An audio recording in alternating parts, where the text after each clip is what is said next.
श्री स्वामी समर्थ. स्वागत आहे तुमचं माझ्या यूट्यूब चॅनलमध्ये. आजचा दिवस तुम्हाला खूप छान सुख समाधानाचा आणि आनंदाचा जाऊ देत ही स्वामींच्या चरणी प्रार्थना करते आणि आज या नवीन व्हिडिओला सुरुवात करते. तर बघा मित्रमैत्रिणींनो, उद्या 18 जून वार गुरुवार आणि उद्याच्या दिवशी आलेली आहे विनायक चतुर्थी. त्याचबरोबर एक सुवर्ण असा योग जुळून आलेला आहे, तो म्हणजे गुरुपुष्य अमृत योग.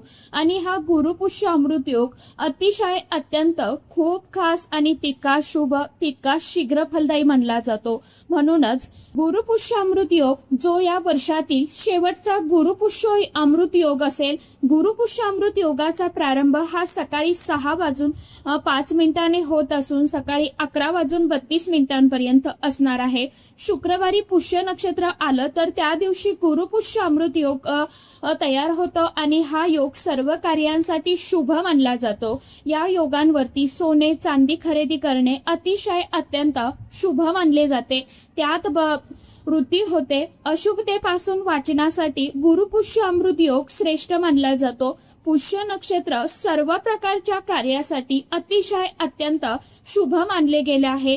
पुष्याचा अर्थ म्हणजेच पोषण करणारा, शक्ती देणारा आणि ऊर्जा देणारा. पुष्याचे आधीचे नाव तिष्य असे त्याचा अर्थ आहे. शुभ सुंदर सुख संपदा देणारा पुष्य नक्षत्र अतिशय शुभ आणि कल्याणकारी आहे.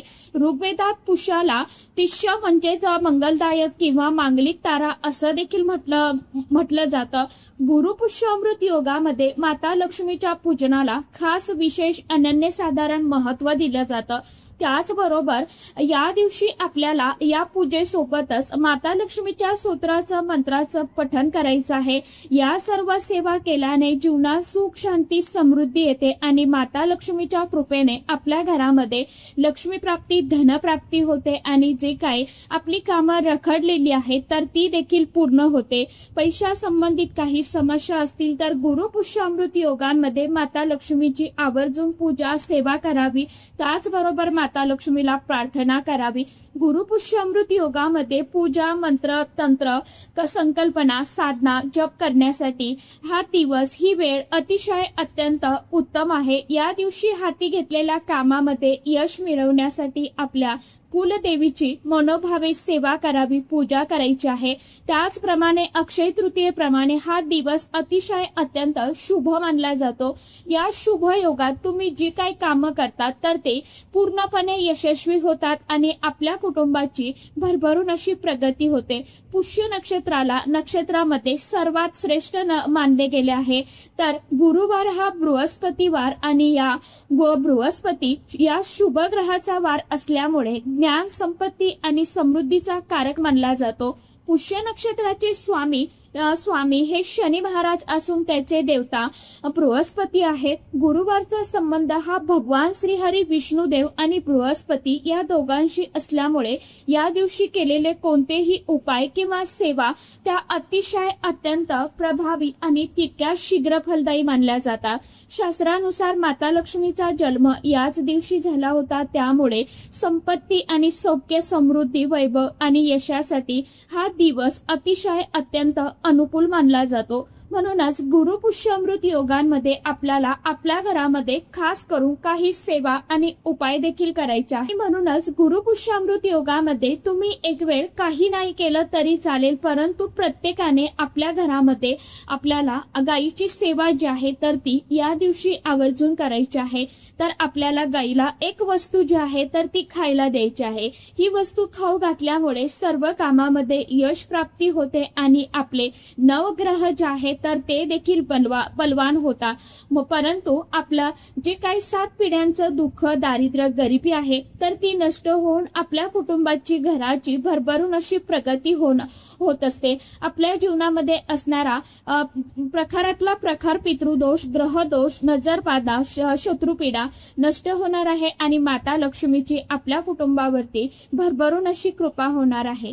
तर मग कोणती वस्तू आपल्याला गायीला खायला द्यायची आहे, कोणत्या वेळेमध्ये व्हिडिओमध्ये द्यायची आहे। याविषयीची संपूर्ण माहिती आजच्या या नवीन व्हिडिओमध्ये मी तुमच्या बरोबर शेअर करणार आहे, त्यामुळे तुम्ही हा व्हिडिओ स्किप न करता शेवटपर्यंत नक्की बघा। चॅनलवरती तुम्ही जर हा व्हिडिओ पहिल्यांदा बघत असाल तर चॅनलला आवर्जून सबस्क्राइब करा आणि असेच नवनवीन माहितीपूर्ण व्हिडिओ बघण्यासाठी समोरील बेल आयकॉनलाही प्रेस करा। त्यामुळे काय होईल, जेव्हा कधी मी नवीन व्हिडिओ अपलोड करेल तर सर्वात अगोदर त्याचं नोटिफिकेशन तुम्हाला मिळेल आणि तुम्ही एकही व्हिडिओ मिस करणार नाही। कमेंट बॉक्समध्ये ओम नमो भगवते वासुदेवाय नमः किंवा जय माता लक्ष्मी किंवा ओम श्री गणेशाय नमः आवर्जून लिहा। तर बघा मित्रमैत्रिणींनो, या दिवशी आपल्याला म्हणजेच गुरुवारच्या दिवशी उद्या सकाळी लवकर उठायचं आहे आणि या दिवशी आपल्याला आपण ज्यावेळी उठतो तर त्यावेळी आपल्याला भगवंताचं नामस्मरण करत आपल्याला उठायचं आहे आणि या शुभ दिवसाची सुरुवात करायची आहे।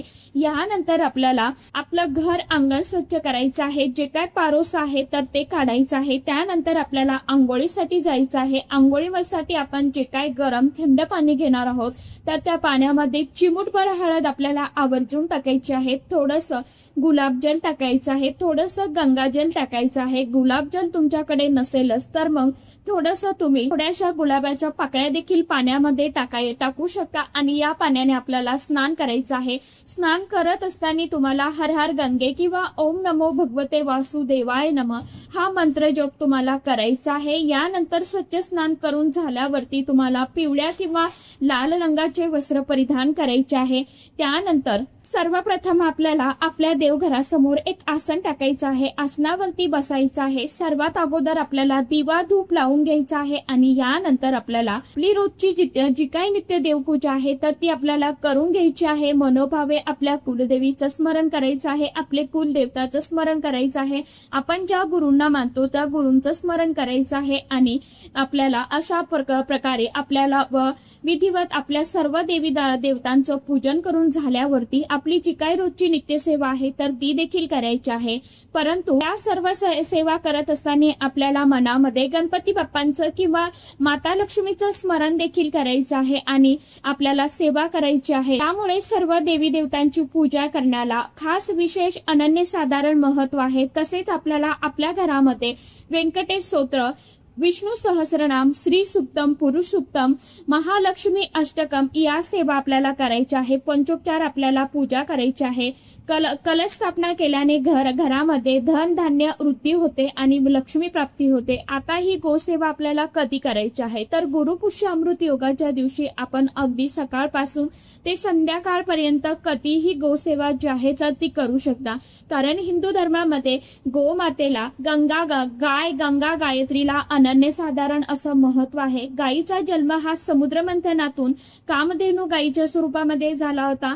त्याचबरोबर माता लक्ष्मीचा जन्म देखील समुद्र मंथनातूनच झाला होता। म्हणूनच गायीला माता लक्ष्मीचं स्वरूप मानलं जातं। गायीच्या पोटामध्ये 33 कोटी देवी देवतांचा वास्तव्य असतं। गाय ही 11 रुद्राची आई आहे, 8 वसूची कन्या आहे आणि 12 आदित्यची बहीण आहे आणि अमृतरूपी दूध देणारी आहे। आणि जो व्यक्ती गोसेवा करतो त्याच्या मनातील सर्व इच्छा आकांक्षा पूर्ण होतात, त्याला मृत्यू पश्चात स्वर्गाची प्राप्ती सुद्धा होत असते। साक्षात भगवान श्रीहरी विष्णू देवांनी सुद्धा आपल्या भगवान कृष्ण अवतारामध्ये गोसेवा केली होती आणि म्हणूनच त्यांना गोपाळ हे नाव देखील मिळालं होतं। आणि म्हणूनच आपल्याला देखील आवर्जून गुरुपुष्य अमृत योगाच्या दिवशी ही गोसेवा जी आहे तर ती आवर्जून करायची आहे। तर गोसेवा करण्याकरता आपल्याला घरामध्ये सगळ्यात पहिली आपण जी पोळी चपाती जी आहे तर ती घरामध्ये बनवतो ना, तर त्यासाठी आपल्याला कणिक मळताना त्यामध्ये थोडीशी चिमूटभर हळद जी आहे तर ती आवर्जून घालायची आहे। बघा, गुरुपुष्य अमृत योगाच्या दिवशी हळदीला खास विशेष अनन्यसाधारण असं महत्व दिलं जातं आणि ही हळद टाकल्यामुळे आपल्या कुंडलीतील जो गुरुग्रह आहे तर तो बलवान होतो आणि जर आपल्या कुंडलीमधील गुरुग्रह हा बलवान असेल तर त्यामुळे आपल्या जीवनामध्ये असणाऱ्या ज्या काय आर्थिक समस्या आहेत तर त्यापासून आपल्याला मुक्तता मिळत असते। म्हणजेच आपल्या कामात जे आहेत पैसा जो आहे तर तो येत असतो। म्हणून आपल्याला आपला गुरुग्रह हा बलवान व्हावा यासाठी चिमूटभर हळद टाकायची आहे। आपल्याला कोणत्याही क्षेत्रामध्ये अपयशाचा सामना हा करावा लागत नाही। तर आपल्याला कणिक मळायचं आहे, त्यापासून आपल्याला एक छानशी चपाती जी आहे तर ती तयार करून घ्यायची आहे। चपातीवरती आपल्याला थोडंसं तुपाचं बोट लावायचं आहे। तूप लावल्यामुळे आपल्या जीवनामध्ये सुख समृद्धी येते, वैभव येते। त्याचप्रमाणे चपातीवरती आपल्याला हरभऱ्याची डाळ जी आहे तर ती भिजवायची आहे रात्री किंवा सकाळी थोडीशी भिजवून घेतली तरी देखील चालणार आहे। जिला आपण चण्याची डाळ म्हणतो ती ठेवायची आणि साक्षात हरभरा डाळीला भगवान श्री हरी विष्णू स्वरूप सुद्धा मानलं जातं। गुरुपुष्यामृत योगाच्या दिवशी हरभऱ्याच्या डाळीची खरेदी करण्याला खास विशेष महत्व आहे। आणि तुम्ही सोनं चांदी एक वेळ नाही खरेदी केलं तरी देखील चालेल, परंतु थोडी का होईना या दिवशी धने, हरभरा डाळ जी आहे तर किंवा हळद आहे तर ती आपल्याला खरेदी करायची आहे आणि आवर्जून आपल्या घरी आणायची आहे। ह्या वस्तू आपण आपल्या घरी आणल्यामुळे साक्षात भगवान श्री हरी विष्णू देवांची आणि माता लक्ष्मीची आपल्याला कृपा प्राप्त होत असते। आपल्याला मुठभर हरभऱ्याची डाळ सुद्धा चपातीवरती ठेवायची आहे। त्यानंतर थोडासा गुळाचा खडा जो आहे तर तो देखील चपातीवरती ठेवायचा आहे। चपातीला हलकस आपल्याला हळदी कुंकू लावायचा आहे, नमस्कार करायचा आहे आणि हा नैवेद्य आपल्याला 5 मिनिटासाठी देवघरासमोर पाटावरती ठेवायचा आहे। मनोमन देवांना नमस्कार करायचा आहे आणि हा नैवेद्य आपल्याला जिथे कुठे जवळपास गाय असेल किंवा तुमच्या घरी गाय असेल तर तिथे आपल्याला जायचं आहे। हा नैवेद्य आपण गाईला खायला दिल्यामुळे आपल्या कुंडलीमध्ये असणारे जे काही ग्रह दोष आहे त्यापासून आपल्याला मुक्तताही मिळत असते आणि राहू केतू शनी मंगळ दोषापासून आपल्याला मुक्तता ही नक्कीच मिळते। किंवा तुम्ही अगदी पिवळी केळी सुद्धा गाईला खायला देऊ शकता किंवा बटाटा जो आहे ना तर तो देखील हळद लावून पिवळा करून तो तुम्ही गाईला खायला देऊ शकता। त्याचप्रमाणे हिरवा चारा खायला दिल्यामुळे आपल्या कुंडलीतील बुध ग्रह जो आहे तर तो बलवान होतो। बुध ग्रह हा नोकरी व्यवसायासाठी कार्यासाठी संबंधित मानला जातो आणि जर आपल्या कुंडलीतील बुध ग्रह हा बलवान झाला तर त्यामुळे आपल्याला नोकरी व्यवसाय करिअर मध्ये भरभरून यश प्राप्त व्हायला लागतं। या वस्तू ज्या आहेत तर आपण यापैकी कोणतीही वस्तू जी आहे तर ती गाईला गुरुपुष्य अमृत योगाच्या दिवशी खायला आवर्जून द्यायची आहे। अगदी तुम्ही 3-4 वस्तू सांगितलेल्या आहे, तुम्हाला तेवढ्याही शक्य असेल तर तेवढ्या तुम्ही देऊ शकता किंवा ज्यांना एक वस्तू शक्य आहे एक जरी दिली तरी देखील चालणार आहे। गाय जर तुमच्या घरी असेल तर घरच्या घरी तुम्ही ही गोसेवा करू शकता।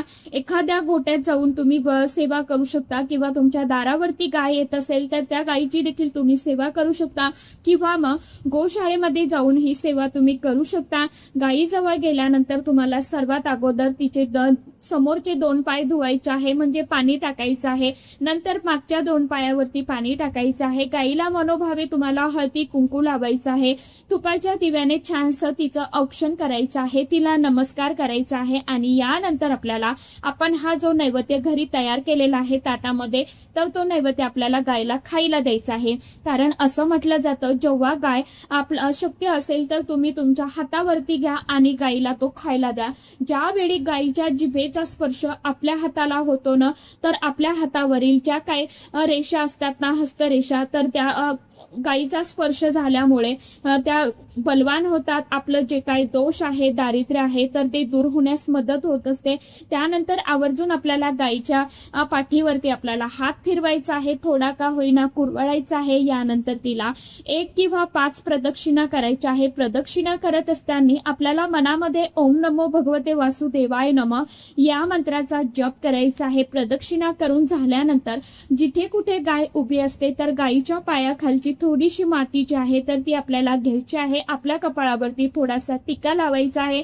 थोडीशी माती आपल्याला आपल्यासोबत ताटामध्ये घरी घेऊन यायची आहे आणि ही एका लाल कपड्यामध्ये किंवा पिवळ्या कपड्यामध्ये किंवा कागदामध्ये बांधून तुम्हाला सज्जावरती पुडीत बांधून ठेवायचे आहे। यामुळे आपल्या घरामध्ये जे काही दोष आहे वास्तुदोष आहेत तर ते दूर होतात।